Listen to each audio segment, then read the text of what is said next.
Hello Troop 516, this is Mr. Duncan, fourth best not tiring the troop. Today we're going to change gears just a little bit. Today we're going to start talking about lashings. There are 3 lashings that are required before a scout becomes a first class ranked scout.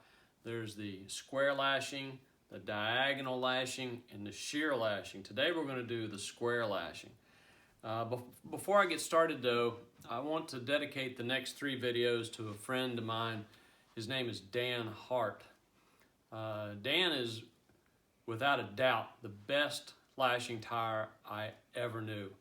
He taught me a lot, and I knew Dan primarily through the buckskin training program and the wood badge program. Both the wood badge and buckskin are adult leadership training programs offered here in the Miami Valley Council. Sadly, we lost Dan this year. Dan died in early January of 2020. He had struggled with Parkinson's disease since I think about 2008. I don't know 100% for sure, but I believe that I heard that he had died from complications from his Parkinson's disease. But he's a true legend in the Miami Valley Council. He was an Assistant Scoutmaster with Troop 316, friend of mine, and absolutely the best lashing expert that I've ever met. So the next 3 videos are dedicated to Dan. So today we're going to do the square lashing. And I mentioned earlier on that when we were learning some of the knots that the clove hitch was the way that we would start some of our lashings. And the clove hitch is actually the way we're going to start the square lashing. The square lashing is best used when we have sticks that cross at a 90-degree angle. Those are called square angles. Square lashing is best when sticks cross at 90 degrees. And the way we're going to start and end our square lashing is by using a clove hitch. Like before, we start a clove hitch by taking our running end and dropping over a stick, running it up the back side, running it around our thumb, dropping it over again, and bringing it up through that hole. You see the clove hitch there? That's the way we start a square lashing. Now once I've got my clove hitch tied onto one of my sticks, I scooch it down to the interface of the 2 sticks and I rotate it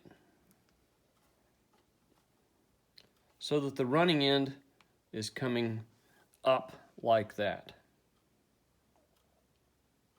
Now we're going to do 3 wrappings. 3 wrappings. And I'm going to make them as tight as I can make them.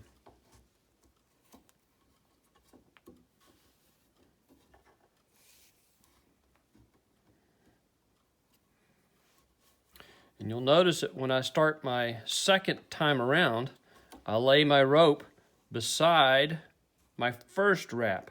You see how I'm doing that? Remember, a pretty knot is in almost all cases a properly tied knot. Same applies to lashings. If it's tied pretty, it's going to be secure.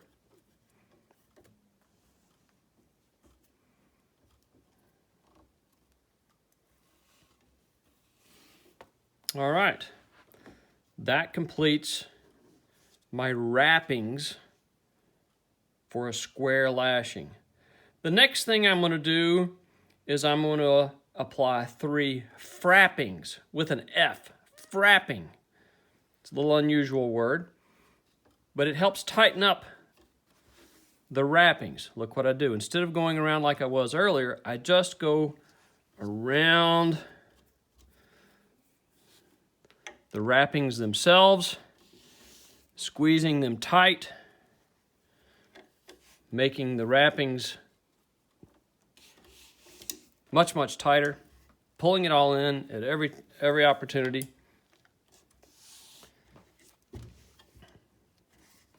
You see that? 3 wrappings and then 3 frappings. That's good enough. Now what I'm going to do is I'm going to end my lashing with a clove hitch. Once again, I drop it over the stick, run it up through the loop,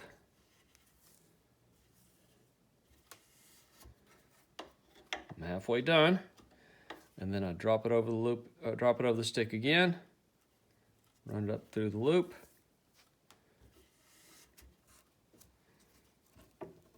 And can you see there? There's a clove hitch. Pull it down tight, scoot it up close.